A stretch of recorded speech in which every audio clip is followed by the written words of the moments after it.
Yes, yes. We have music artist ANONO in the building. How are you? I'm doing good. How are you, love? I'm great. How was your weekend? It was busy. Busy. Just from doing other things outside of music that I have tied up with. So, yeah, I've been kind of like loosening those ends and like getting some things squared away. I know that's right. Business first. We got to, right? It's 2025. So a lot of us are entrepreneurs in many different ways, shapes, forms, and different avenues. So, yeah. Absolutely. I love that. So are you ready to get into this interview? I'm ready. Let's go. Hey. It's the first one. So there we go. We making a first impression, y'all. So we got to do good. We got to put it on for all the podcasts or interviews. But I promise you, ain't nobody going to be better than us. Amen. Mark my words. Mark it. So first and foremost, what inspired you to pursue a career in music? Oh, wow. Yeah, I figured this would be the first question. So let's take it all the way back. It's 2025 now. So around COVID time, right? Oh, snap. It was actually the time where I decided to actually dive into this hidden interest, for lack of better terms, of music. So of course we had a lot of availability. And I was talking with a friend who lives in Baton Rouge. And he was doing music, but he was creating music on his iPhone, using GarageBand, a few apps, a few tools here and there.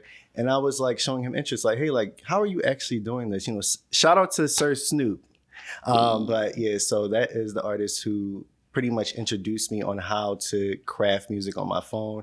And before you know it, leading me to my next question, my next part of this question, that's how ANONO was born, right? Because he taught me the skill, I learned the skill, tweaked it in my own way, and, started to develop upon those skills. And I started to drop music on social media, little here and there. And people were like, who is this? And I would be like, oh, the person is anonymous. So that's how ANONO was born. I took ANONO out of anonymous, and I was dropping it for a minute, and I was like, you know what? I think I'm gonna stick with this name because people still don't believe it's me. Even when they hear my music, even now they will see me and they'll be like, that's you. Or if I put something, I'll have them vibe out, and I'm like, yeah, that's me. And they'll be like, nah, that's not you. I'm telling you, like, I'm a different person in the studio. Got like an alter ego out here. Yeah, pretty much. ANONO is the alter ego. Let me find out you out here being Hannah Montana. Pretty much.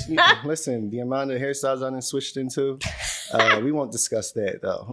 I love it. Now, see, speaking of your music, what kind of message do you like to relate through your music? What do you hope your audience gets out of it when they hear ANONO music? Very great question. I hope that they experience that there's fun in everything, and you can discover yourself and you can reinvent yourself throughout anything that you attach yourself to.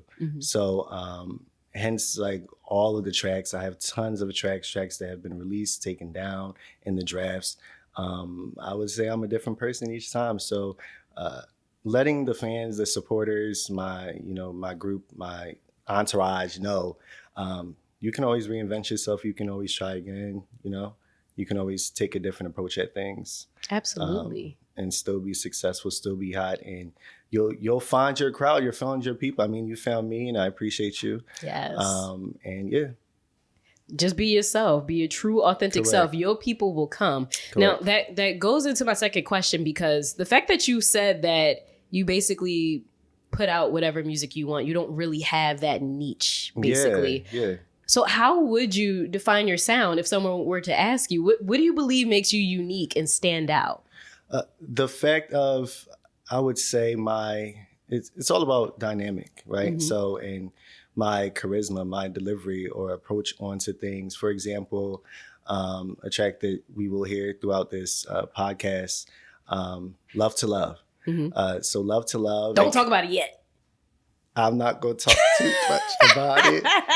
We're going to get into that a little later. It takes an approach of one culture, but in my own style. So we'll leave it right there. Yeah, there we go. That means y'all got to keep listening actually learn about Love to Love. Okay. Yeah, so the fact that you started off during COVID, which everybody was on lockdown, we had nothing but time, perfect our craft. Yeah. How do you feel like your music has evolved since you first began? Oh, wow. It's evolved like tremendously from, I would say I was my own producer and engineer. for lack of better terms, with everything. So my sound, me taking notes on myself on how to change a key or a pitch, how to harmonize or how to put things certain places, all of the mechanical things like using I don't know, for lack of better terms, GarageBand or FL Studio or something of the sort in their family. It just evolved so much because I didn't know what to do until you try. Mm-hmm. And, you dust yourself off and try again. So it's just like I kept on trying and I was discovering new things. So I would just say overall, it just evolved like so much, like from the sound to the words that I say, my cadence, my flow, everything just grew over time. Practice makes perfect. Yes, I can dig it.